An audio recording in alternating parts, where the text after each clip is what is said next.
यह प्रथम अध्याय का 28वां और 29वां श्लोक है। इस श्लोक को पढ़ करके आपको समझ में आ गया होगा कि अर्जुन के ऊपर क्या बीत रही है। अर्जुन इस दो श्लोक में अपने शोक का वर्णन कर रहे हैं भगवान कृष्ण से कि उनके मन में क्या क्या चल रहा है, शरीर में क्या क्या परिवर्तन हो रहा है। ऐसी स्थिति आई क्यों? युद्ध क्षेत्र में जब दोनों ओर की सेनाएं आमने सामने खड़ी थी तो भगवान कृष्ण को अर्जुन ने कहा कि मेरे रथ को दोनों सेनाओं के बीच ले चलो, रथम स्थापित्वा में अच्युत। हे भगवान कृष्ण, भगवान पहली बार किसी का ड्राइवर बने हैं अपने मित्र के लिए। तो भगवान अपने भक्तों के लिए कोई भी पद स्वीकार कर सकते हैं। तो जैसे ही अर्जुन का रथ भगवान ने दोनों सेनाओं के बीच में खड़ा किया तो अर्जुन ने देखा कि उनके मित्र, गुरु और संबंधी लोग थे, वहां पर युद्ध करने के लिए आए थे। उन दोनों को देख करके इनके मन में परिवर्तन आना शुरू हुआ। तो युद्ध भूमि में संबंधियों को देख करके अर्जुन के मन में जो शोक उत्पन्न हुआ है, उन्हीं शोकों का वर्णन इस 28वें और 29वें श्लोक में अर्जुन भगवान कृष्ण से कह रहे हैं। तो 6 प्रकार का अपनी स्थिति का वर्णन किया। 2 हमने पिछले बार बता दिया था, फिर भी आज मैं शॉर्टकट में बता देता हूं। और आज के श्लोक में 4 प्रकार के शोक का वर्णन किया है। शरीर में 4 प्रकार के डिफरेंसेस फील कर रहे हैं। लास्ट है कि उनका शरीर जल रहा है, त्वचा जल रही है। तो हम एक एक पॉइंट करके चर्चा करेंगे। 6 प्रकार के शोक का वर्णन किया गया है जो अलग अलग तरीके से शरीर में दिख रहे हैं। तो आप इन 6 को ध्यान से सुनिए। पहला शोक बताया था अर्जुन ने कि उनके शरीर के अंग शिथिल हो रहे हैं। यह पहले श्लोक में था। तो शरीर के अंग में शिथिलता समझते हैं, हिंदी का शब्द है, अंग्रेजी में जानते हैं इसको क्या कहते हैं? शिथिल का मतलब लूज हो जाना या काम न करना, कमजोर हो जाना। तो जैसे ही अर्जुन ने अपने संबंधियों को देखा, गुरुजनों को देखा, रिश्तेदारों को देखा, तो पहला प्रभाव इनके बॉडी में क्या आया? इनके शरीर के अंग शिथिल होने लगे। तो शरीर का अंग शिथिल कब होता है? जनरली जब व्यक्ति भूख से पीड़ित होता है या कमजोरी का अनुभव होता है, तब उसके शरीर के अंग काम नहीं करते हैं। खासतौर से हाथ और पैर ये थोड़ा ढीले पड़ जाते हैं। तो पहला शोक जो अर्जुन कह रहे हैं कि सीदंती का अर्थ यहाँ प्रभुपाद जी लिखा है कि शरीर उनके कांप रहे थे, हाथ और पैर उनके कांपने लगे। और दूसरा बताया कि मुखम च परिशुष्यति, और उनका मुख भी सूखने लगा। तो जनरली भूख से शरीर में कमजोरी महसूस होती है और प्यास से मुख सूखने लगता है। लेकिन अर्जुन की स्थिति यहाँ पर ऐसी कुछ नहीं है। ऐसा नहीं तो घर से खा के नहीं आए थे या उनको प्यास भी लगी थी, बात ऐसी नहीं है। अपने परिजनों को देख करके उनके शरीर में सब ट्रांसफॉर्मेशन दिख रहा है। पहला कह रहे हैं कि सीदंती, कांप रहा है उनका शरीर में रोमांच हो रहा है। तो अर्जुन की स्थिति में न तो भूख लगी है न तो प्यास लगी है। सुस्यति का मतलब होता है सूखना, और इसमें अर्जुन कह रहे हैं परिशुष्यति का अर्थ है चारों ओर से सूखना। मतलब मुंह बाहर से सूख रहा है और कंठ भी सूख रहा है। आपने देखा प्यास के समय में अक्सर कंठ भी सूख जाता है और ओठ भी सूख जाते हैं। तो अर्जुन की ऐसी स्थिति है। लेकिन आज के 29वें श्लोक में कह रहे हैं कि 4 श्लोक और बता रहे हैं बेपथुश्च शरीरे में। फिर यहाँ पर शरीर में कंपन बता दिया है। जब एक बार बताया कि मेरा शरीर कांप रहा है, फिर यहाँ पर प्रभुपाद जी उसी फिर कंपन लिख रहे हैं। तो 2 प्रकार का कंपन है, एक है सामान्य कंपन और एक होता है विशेष कंपन। तो पहली बार अर्जुन के शरीर में जो कंपन हो रहा था वो सामान्य स्थिति का था, और दूसरी बार जहां लिख रहे हैं बेपथुश्च शरीरे में, मेरे शरीर में जो सारा शरीर कांप रहा है उसका दूसरा कारण क्या हो सकता है, उसको हम समझते हैं। दूसरा कारण क्या है? जैसे हमने पहले बताया था कि सामान्य कारण होता है या तो भूख लगे या तो प्यासा व्यक्ति हो। तो ये 2 लक्षण बॉडी में जरूर दिखते हैं एक स्वस्थ व्यक्ति के। लेकिन अर्जुन पूरी तरह से स्वस्थ हैं, लेकिन उनके शरीर में इस तरह से फिर से कंपन हो रहा है। तो इसके पीछे एक ही बात अर्जुन के मन में आ रही है। क्या पता है? अर्जुन सोच रहे हैं कि मेरे सामने भीष्म पितामह और गुरु द्रोणाचार्य युद्ध के लिए खड़े हैं। पहली बात यह है कि बिना इनकी मृत्यु के कोई सफलता मिलने वाली नहीं। जब तक जीवित है तब तक मैं इनको हरा नहीं सकता, एक बात है। दूसरी बात कि अगर यह हार भी जाते हैं, मर भी जाते हैं, तो जो राज्य मुझे प्राप्त होगा वह इनके खून से सना होगा। राज्य भोगूंगा मैं जरूर, लेकिन वह राज्य इनके खून से मिक्स होगा और वह पाप का कारण बनेगा। और इस पाप के भय से अर्जुन के शरीर में कंपन हो रहा है। क्यों? क्योंकि अर्जुन भगवान के शुद्ध भक्त हैं। एक शुद्ध भक्त का हृदय की क्वालिटी हमने पिछले संडे बताया था आपको कि वह बड़ा कोमल होता है, हृदय से कोमलता उसके हृदय में होती है। तो इन सब बातों को ध्यान में रख करके अर्जुन के शरीर में जो शिथिलता है अंगों में। और इस श्लोक में बेपथुश्च शरीरे में, मेरे शरीर का जो कंपन है वह कोई सामान्य कारण नहीं है, उसका एक विशेष कारण है। और वह उनके मन में विचार चल रहा है कि अगर इनको मारते हैं फिर ये मरेंगे, राज्य मिलेगा, लेकिन इनके खून से सना हुआ राज्य होगा। तो इस बात को याद करके अर्जुन के शरीर में क्या हो रहा है, कंपन हो रहा है। तो शरीर का कांपना जो है यह कोई साधारण लक्षण नहीं है, विशिष्ट लक्षण है। अब दूसरी बात है, अर्जुन के मन में भय किस चीज का है? ऐसा नहीं कि बहुत बड़े बड़े योद्धा हैं हमको मार डालेंगे, उस चीज का भय नहीं है। उनके मन में जो भय है वो किस चीज का है? पाप का भय है कि पाप होगा, यह विचार कर रहे हैं अर्जुन। तो इसको उदाहरण के द्वारा समझते हैं कि जैसे एक वायु का झोंका, हवा का बड़ा झोंका होता है, भागवतम में आया है। और सब जो केले का पेड़ है, केले का वृक्ष है, तो वायु का झोंका आएगा जोर से, क्या करेगा? पहले उसको कपाएगा उसको, और फिर और ज्यादा तेज होगा तो उसको उखाड़ करके गिरा भी देगा। अब इसको एक उदाहरण के द्वारा समझते हैं। श्रीमद् भागवत के 10वें स्कंध में भगवान कृष्ण अपनी प्रियतमा और अपनी उनकी पत्नी भी थी, रुक्मिणी जी की प्रेम की परीक्षा ले रहे थे। एक बार रुक्मिणी जी भगवान कृष्ण को पंखा झल रही थी, और एक बार भगवान ने ऐसे मजाक में कह दिया, मजाक को संस्कृत में परिहास कहते हैं, हास और परिहास में भगवान ने कह दिया कि देवी, ये 10वें स्कंध में कथा है, मैं अपनी ओर से नहीं बोल रहा हूं, कि देवी तुम इतनी सुंदर हो और इतने सारे गुणों से संपन्न हो, लेकिन तुमने एक बड़ी भूल कर दी अपने जीवन में। तुमने मुझे निमंत्रण दिया और मैं वहां आकर के तुमसे विवाह भी किया, बलपूर्वक तुम्हें अपने साथ ले आया, लेकिन इसमें एक बड़ी भूल क्या हो गई कि मैं न तो स्त्रियों से प्रेम करता हूं, न अपने पुत्रों से प्रेम करता हूं। अभी भी तुम्हें चाहने वाले बहुत सारे पुरुष हैं, तुम उनसे विवाह करके जीवन भर सुखी रह सकती हो। यह बात भगवान कृष्ण रुक्मिणी की प्रेम की परीक्षा लेने के लिए कह रहे थे खाली, और इतना सुनते ही रुक्मिणी के हृदय में कृष्ण के विरह का जो भय पैदा हुआ, उससे क्या हुआ?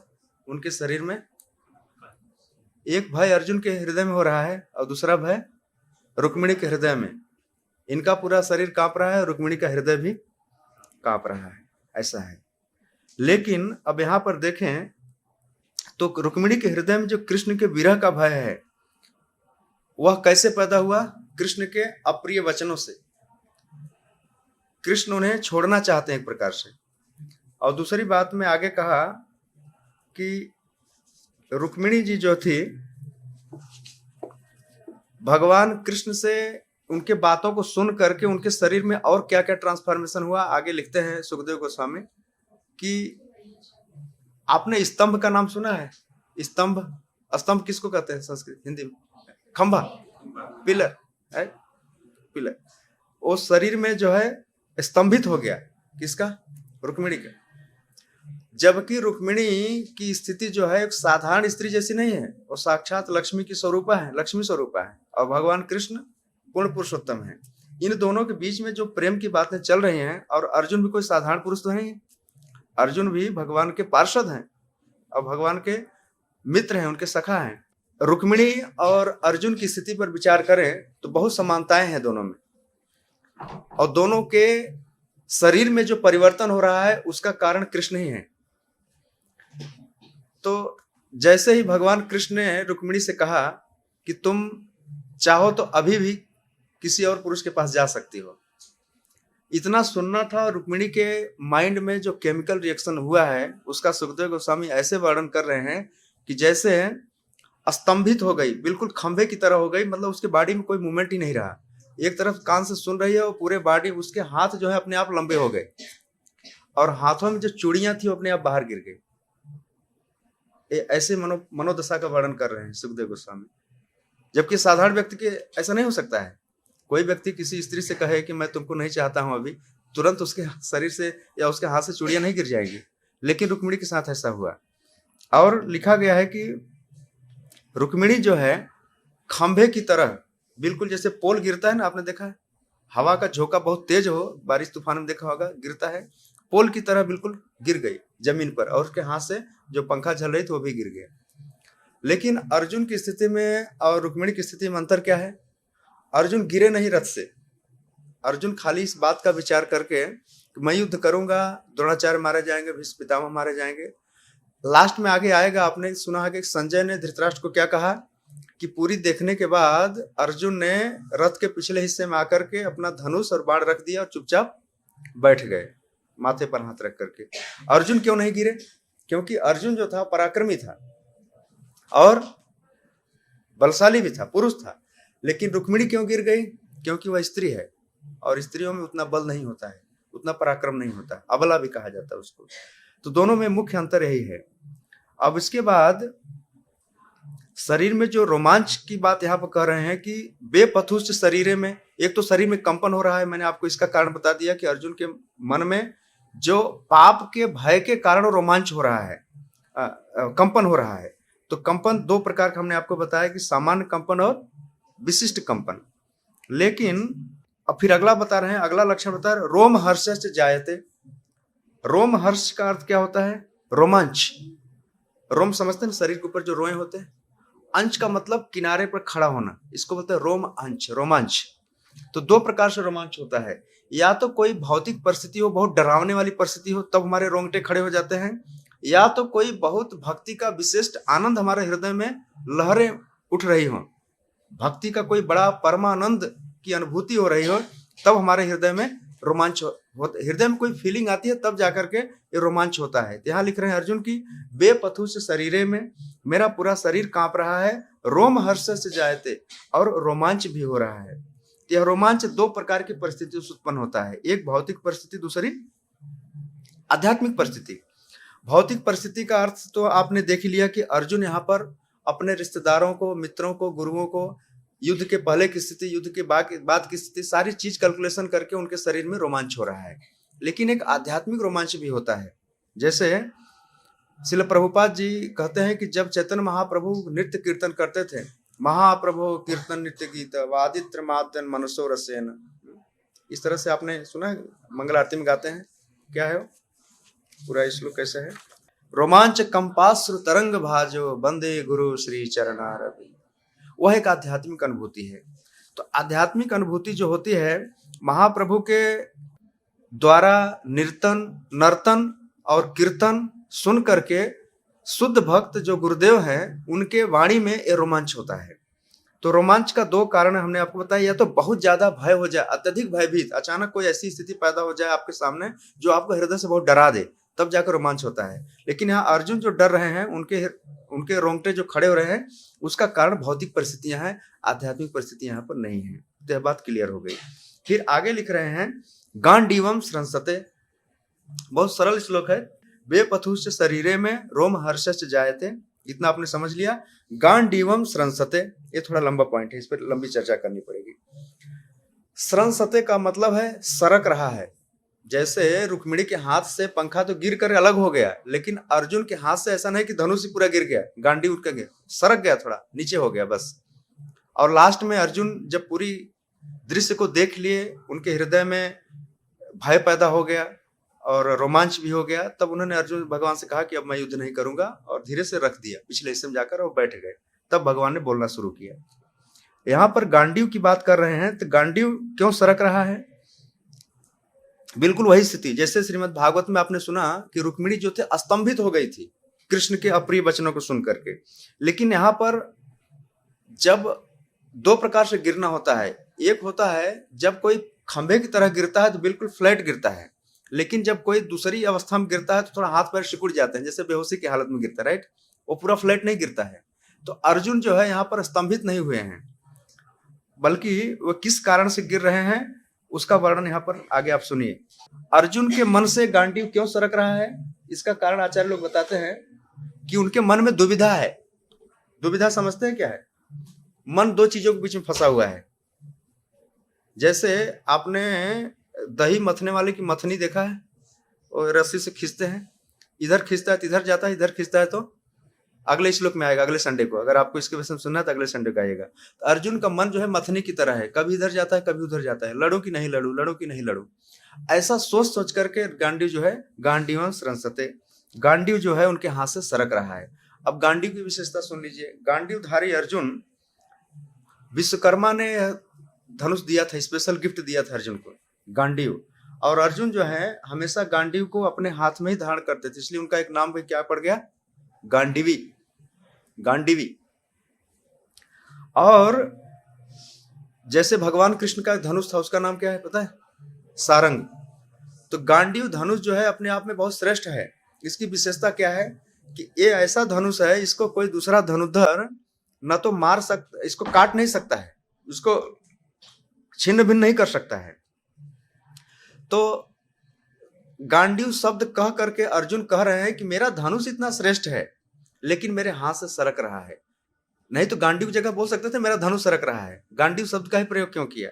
क्योंकि बता रहे हैं कि गांडीव बहुत श्रेष्ठ धनुष है और मैं इसको कभी अपने हाथ से त्याग नहीं सकता और कभी अपने निशाना में फेल नहीं हो सकता। विश्वकर्मा का दिया हुआ है, परंतु स्थिति इतनी भयानक है कि गांडीवम स्रंसते, गांडीव भी मेरे हाथ से सरक रहा है। तो गांडीव के विषय में एक बार अर्जुन ने प्रतिज्ञा कर लिया था कि यह गांडीव मुझे इतना प्रिय है, अगर कोई इसके विषय में अपमानजनक शब्द बोल दे या कोई कह दे कि गांडीव छोड़ दो, तुम गांडीव धारण करने लायक नहीं हो, या कोई गांडीव का अपमान कर दे तो मैं उसका सिर तलवार से काट दूंगा। अर्जुन ने इतना प्रतिज्ञा किया था एक बार गांडीव के विषय में। अब देखिए घटना कहाँ घटती है। आपने सुना है सर तन से जुदा, आजकल बहुत चल रहा है। तो अर्जुन ने कहा था कि जो कोई गांडीव का अपमान करेगा मैं उसका सिर कलम कर दूंगा तलवार से। एक बार की बात है, महाभारत का युद्ध चल रहा था। कर्ण ने उस दिन युधिष्ठिर महाराज को बहुत घायल कर दिया था अपने बाणों से।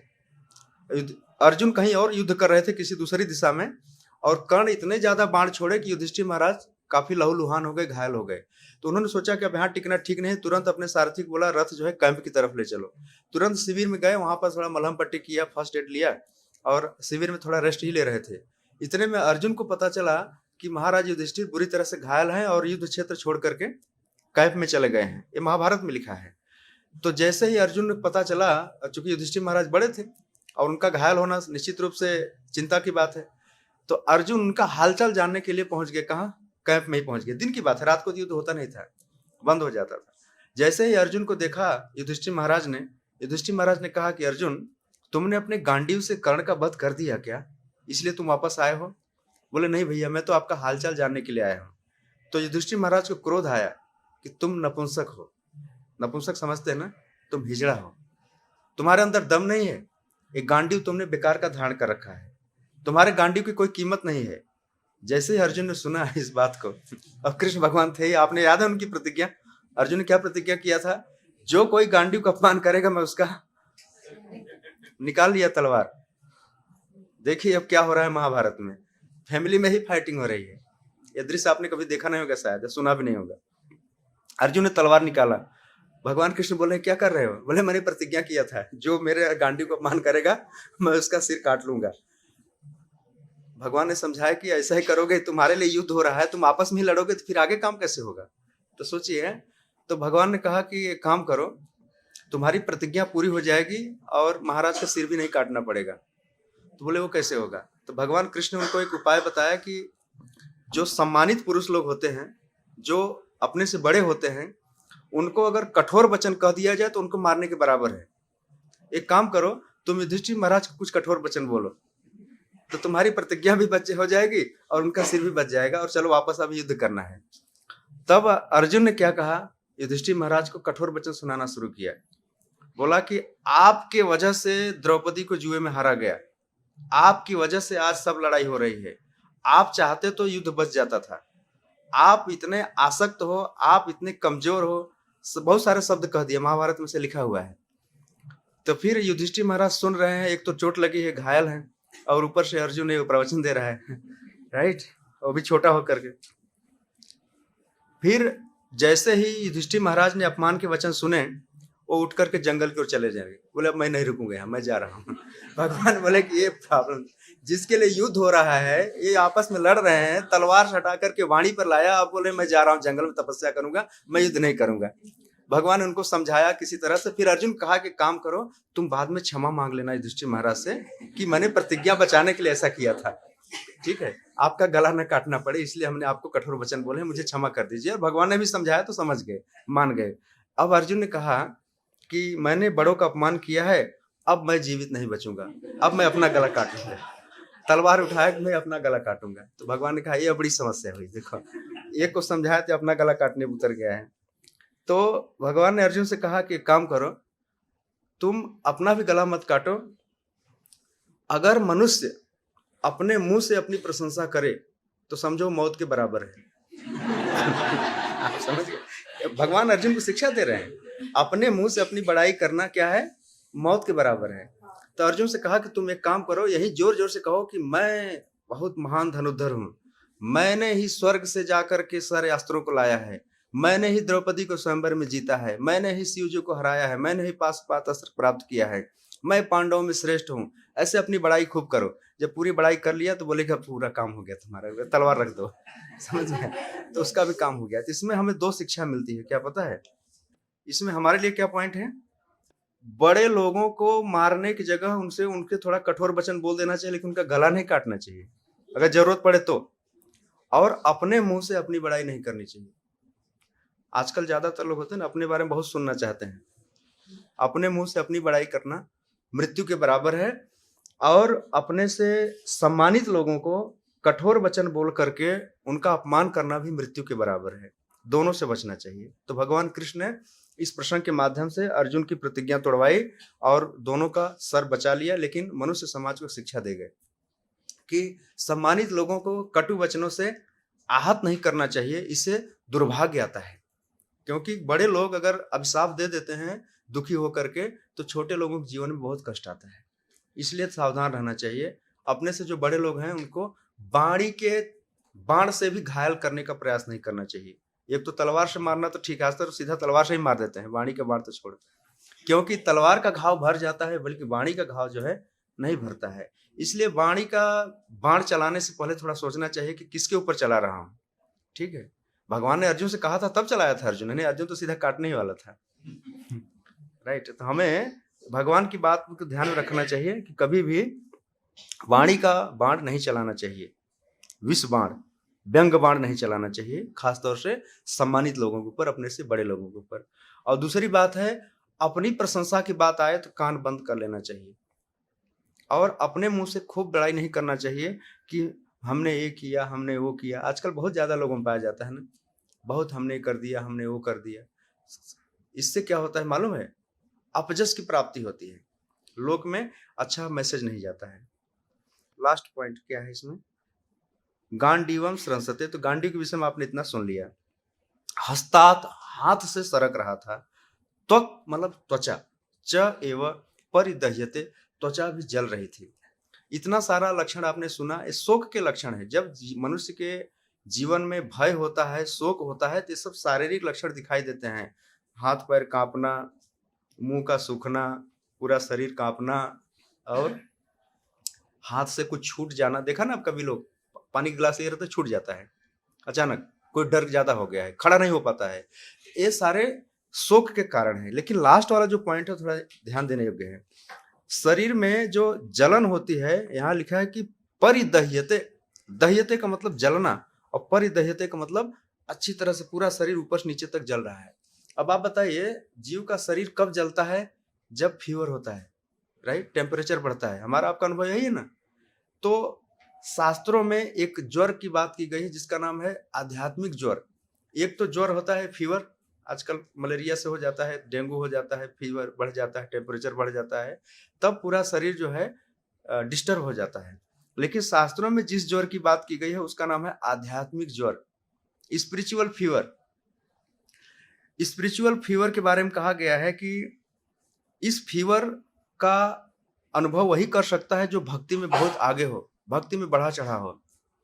जैसे एक बार वृंदावन में राधा रानी कृष्ण के वियोग में की अग्नि में जल रही थी। कृष्ण कहीं गए हुए थे या उनको याद करके कृष्ण के विरह में वह जल रही थी। लेकिन उस विरह को छिपाने के लिए राधा रानी ने अपनी सखियों से क्या कहा कि सूर्य की किरणों से मेरा शरीर जल रहा है। जबकि ठंडी का मौसम था, ठंडी के मौसम में सूर्य की किरणें सुख देती हैं, दुख नहीं देती। लेकिन विरह को छिपाने के लिए राधा रानी ने क्या कहा कि सूर्य की किरणों से मेरा शरीर जल रहा है।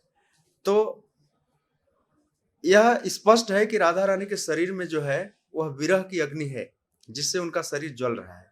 परिदह्यते, त्वक मतलब त्वचा। तो जबकि आपने पता है कि सूरज की किरणें जलाती जरूर हैं, लेकिन किसी के जीवन में अगर कोई कष्ट हो या बहुत सुख हो तो दोनों स्थिति में शरीर जलता है। वैसे कष्ट में थोड़ा शीतल होता है। जैसे आपने देखा आंसू जो गिरते हैं ना, अगर पता करना है कि सुख के आंसू हैं दुख के आंसू हैं, अगर सुख के आंसू हैं तो ठंडे होते हैं, दुख के आंसू गर्म होते हैं। यह इसका टेस्टिंग है। अगर अपने ही आंसू या किसी जीव के आंखों से आंसू गिर रहे हैं, अगर आंसुओं में थोड़ी हीट है, थोड़ी गर्मी है, तो समझना चाहिए कि बहुत दुख में है। अगर आंखों में थोड़े आंसुओं में थोड़े ठंडापन है, थोड़ा कूलिंग है, तो समझ जाइए कि सुख के आंसू है। तो राधा रानी के जीवन से हमें शिक्षा मिलती है कि कृष्ण के विरह में जलना यह भक्ति की बहुत ऊंची अवस्था है। एक एग्जाम्पल के द्वारा इसको समझते हैं। हमारे आचार्यों में एक सिक्स गोस्वामी हैं, आचार्य रूप गोस्वामी प्रभुपाद जी। रूप गोस्वामी पाद एक बार वृंदावन में भक्तों के सामने एक कृष्ण के विरह की कथा सुना रहे थे। गोपियां और कृष्ण के विरह की लीला सुना रहे थे। सुनाते सुनाते इतने भाव में चले गए कि जो सुनने वाले भक्त थे उनके शरीर में जलन पैदा होने लगी। वो रस का इतना आस्वादन करने लगे कि सुनने वाले भक्तों के हृदय में, उनके शरीर में गर्मी पैदा होने लगी। तो एक भक्त कहता है कि रूप गोस्वामी कथा सुना रहे हैं लेकिन जलन हमको हो रही है, विरह के अग्नि में हम जल रहे हैं, इनको क्यों नहीं फीलिंग हो रहा है? ये तो कथा सुना रहे, इनको भी फील होना चाहिए। एक भक्त जो है टेस्ट करने के लिए जाकर के रूप गोस्वामी को टच किया। जैसे ही टच किया उसकी अंगुली जल गई।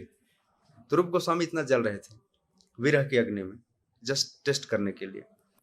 तो अर्जुन के शरीर में जो गर्मी हो रही है, यहाँ पर लिखा रहा है कि त्वक चैव परिदह्यते, वह कोई सामान्य लक्षण नहीं है, बल्कि शोक की अग्नि इतनी तीव्र है। एक तरफ विरह की अग्नि में जलना वो एक अलग है, लेकिन अर्जुन के मामले में क्या है, अर्जुन शोक के अग्नि में इतना डूबे हुए हैं, इसके वजह से उनका यहाँ पर लिखा है कि परिदह्यते। बेपथु से शरीरे में रोम हर्ष से जायते, गांडीवम संसते, हस्ता त्वक चैव परिदह्यते। इन सारे लक्षणों के बीच में एक ही कॉमन पॉइंट है कि शोक बहुत गहरा है, शोक बहुत डीप है, और शोक की अग्नि जो है बड़ी प्रबल है, इसलिए अर्जुन के शरीर में सारे लक्षण दिख रहे हैं। अब दो बातें हैं यहाँ पर, एक है कि शोक की अग्नि में जलना, और दूसरा है भक्ति के प्रेम में जलना। शोक की अग्नि में जलना यह बंधनकारी है, यह संसार में बंधन दिलाने वाला है और कष्टदायी भी है। कष्टदायी का मतलब क्या है? गिर जाना, बेहोश हो जाना, मुंह सूख जाना और कुछ मिलना नहीं लास्ट में। यह भौतिक बंधन है, भौतिकता का लक्षण है, देहात्म बुद्धि है। प्रभुपाद जी आज के तात्पर्य में लिख रहे हैं। तो सीखने की बात यहाँ प्रभुपाद जी कह रहे हैं कि अगर हम किसी से बहुत ज्यादा आसक्त हैं तो शरीर में होना जरूरी है। भौतिक चीजों से हम बहुत ज्यादा अटैच्ड हैं तो आपके शरीर में सब चीज होगा। आप कांपेंगे, रोएंगे, आपके हाथ से सब छूटेगा, मोबाइल गिर जाएगा। लेकिन कृष्ण के प्रति अगर आसक्ति है तो वह दिव्य है और मोक्षदायिनी है। अब निर्णय हमको करना है कि हमारे हृदय में जो शोक है उसको प्रेम में कैसे बदलना है। आप ध्यान रखिएगा, अर्जुन का जो शोक है आगे चल करके कृष्ण के प्रेम में बदलेगा। अर्जुन कृष्ण के विरह में रोएंगे भी आगे चल करके, कृष्ण की बात सारी मानेंगे। लेकिन अभी की जो उनकी हालत है वो संसार में एक सामान्य मनुष्य की तरह व्यवहार कर रहे हैं, और सामान्य मनुष्यों के हृदय में या उनके शरीर में इस तरह का परिवर्तन होना स्वाभाविक है। तो इसमें लर्निंग पॉइंट यही है दोनों में कि हमें अपने आसक्ति को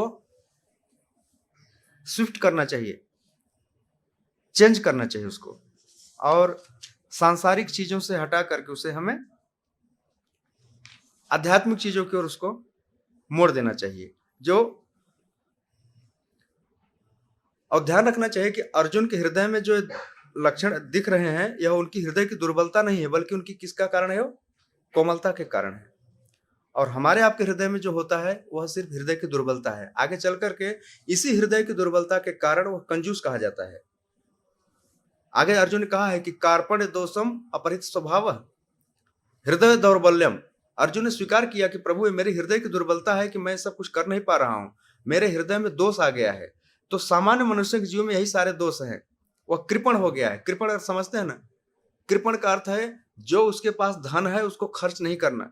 जीव के पास धन है, समय है, बुद्धि है, इससे वो कृष्ण की बातों को सुने, समझे और उसको भगवान की भक्ति में लगाए, परंतु वह ब्राह्मण की जगह कृपण हो गया।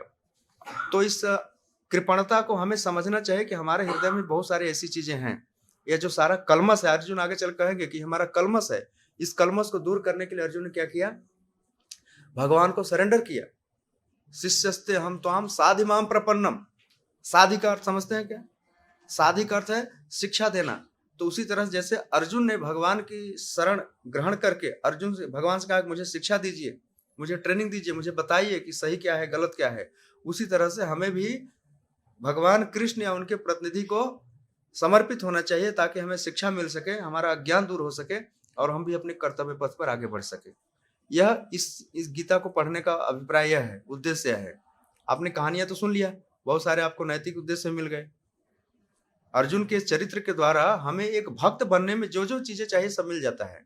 अर्जुन के चरित्र में सब चीज झलकता है। वो बड़ा कोमल भी है, उदार भी है, आगे पीछे बहुत कुछ विचार भी रखता है और जरूरत पड़ने पर भगवान के साथ संबंध भी है, भगवान उसको गाइड भी करते हैं। हर जगह हम फैसला नहीं ले सकते हैं, नहीं तो अर्जुन की तरह तलवार निकाल कर गला ही काट देगा किसी, राइट। तो गुरु जो होता है, भगवान कृष्ण सभी जीवों के आदि गुरु हैं और उनकी परंपरा में उनसे सुना हुआ ब्रह्मनिष्ठम श्रोत्रियम तस्मात् गुरुम प्रपद्येत।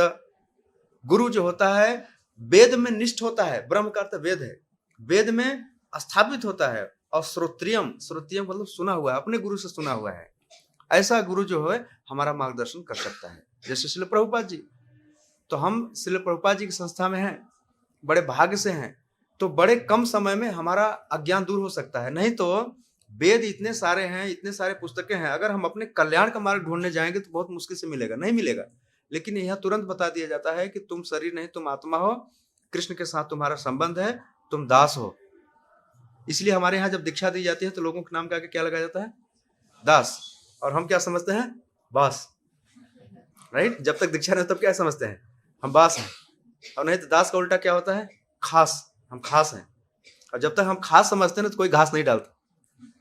कोई घास डालता है? क्योंकि हम खास समझते हैं अपने आप को। और जब आप अपने दास समझेंगे तब आप बिंदास जी सकते हैं। तो दासत्व तो जो है हमारा स्वभाव है, हमारा नेचर है। चैतन्य महाप्रभु क्या बताते हैं? जीवेर स्वरूप है कृष्णेर नित्य दास। जीव का स्वरूप क्या है? हमारा, हम आप जीव हैं, जीव का स्वरूप क्या है? कृष्ण का नित्य दास, एक दो दिन के दास। वो दासत्व प्राप्त करना हमारा अधिकार है, उस दासत्व के स्तर पर आना चाहिए। इसलिए हम अपना नाम का परिचय देते हैं ना, कृष्ण चैतन्य दास, कृष्ण दास, रामदास। दास हमेशा लगाना चाहिए। और दुनिया में लोग सोचते हैं दास तो बहुत छोटी चीज है, दास हटाकर अपना नाम बताओ। इस दासत्व के भाव में रहना चाहिए। जैसे अर्जुन यहाँ पर दासत्व के भाव में है और सख्य भाव में है। भगवान के साथ उनका फ्रेंडशिप भी है और भगवान के साथ हुए सेवक के भाव में भी है। लास्ट में अर्जुन ने कहा है कि शिष्य करिष्ये वचनम तव, मैं आपके वचन का पालन करूंगा। तो भक्तों के संग में रह करके भगवान की बातों को ठीक से समझा जा सकता है, उन पर चला जा सकता है। एक जगह रूप गोस्वामी बताते हैं, उनकी शिक्षा है, 2 मिनट आपको बता देता है। जन संघर्ष, जन का मतलब पता है, या जन 2 प्रकार के होते हैं, हरिजन या विष्णु जन। ये भगवान के भक्त होते हैं, इनके साथ रहने से भक्ति जो है बढ़ती है। और नहीं तो दूसरे जिन्न होते हैं, जन नहीं, जिन्न होते हैं। जिन्न मतलब समझते जो भगवान के भक्त नहीं है, वे भक्ति खत्म कर देंगे। तो भक्तों के संग में रहने से आपकी इच्छा का परिवर्तन हो जाएगा।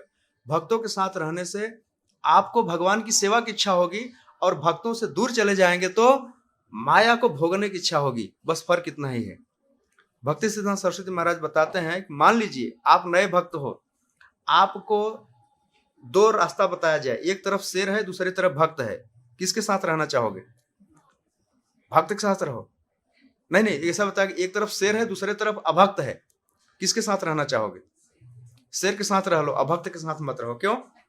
शेर अगर खाएगा भी, कुछ जब किया है तो भगवत धाम चला जाएगा नहीं मारेगा तो। लेकिन अभक्त के साथ रहेगा तो इतनी गंदी आदत तुम्हारे अंदर डाल देगा, उस पाप को करते करते तुम नरक में जाएगा। शेर अगर मारकर खा भी जाएगा तो भी स्वर्ग मिल जाएगा। लेकिन अभक्तों का संग जो इतना खतरनाक है कि तुम्हें सारी बुरी लत पकड़ा देगा और भक्ति के मार्ग से हटा देगा। इसलिए भक्तों को बहुत सावधान रहना चाहिए। प्रथम भगत संतन करि संगा। भक्ति का पहला लक्षण है संतों का संग करना। और संग का मतलब फिर बता देता हूं। संग का मतलब है प्रभावित करना या प्रभावित होना। जैसे कई बार लोग पूछते हैं कि हम संसारी लोग हैं, शादी विवाह में जाना पड़ता है, खाना पीना पड़ता है, तो क्या करें? जाओ, लेकिन उनसे प्रभावित मत हो। राइट। तो नवसिखिए भक्तों को, हम जैसे नए साधकों के लिए भक्तों का संग इतना इंपॉर्टेंट है। भक्तों के संग से बाहर कभी नहीं जाना चाहिए। जैसे चिड़िया आसमान में उड़ती, देखा ना, झुंड में उड़ती है। एक साथ क्यों उड़ती है? अगर अकेले उड़ेगी तो थक जाएगी जल्दी से, एक साथ उड़ेगी तो कमजोर चिड़िया भी बहुत लंबा रास्ता तय कर लेगी। वही हालत हम सब की है। एक साथ मिलकर भक्ति करोगे तो कितना कमजोर से कमजोर साधक होगा, बिल्कुल गधा भी होगा तो भी उसकी नैया पार हो जाएगी। ठीक है, इसलिए भक्तों का संग बहुत जरूरी है, साथ में रहकर भक्ति करो। इसलिए प्रभुपाद जी ने, रूप गोस्वामी प्रभुपाद ने, चैतन्य महाप्रभु ने इस पृथ्वी पर संस्था बनाई है। नहीं तो अकेले तो कोई भक्ति करता नहीं, वो भक्ति के नाम पे कुछ और ही करता है। ठीक है। हरे कृष्णा। श्रील प्रभुपाद की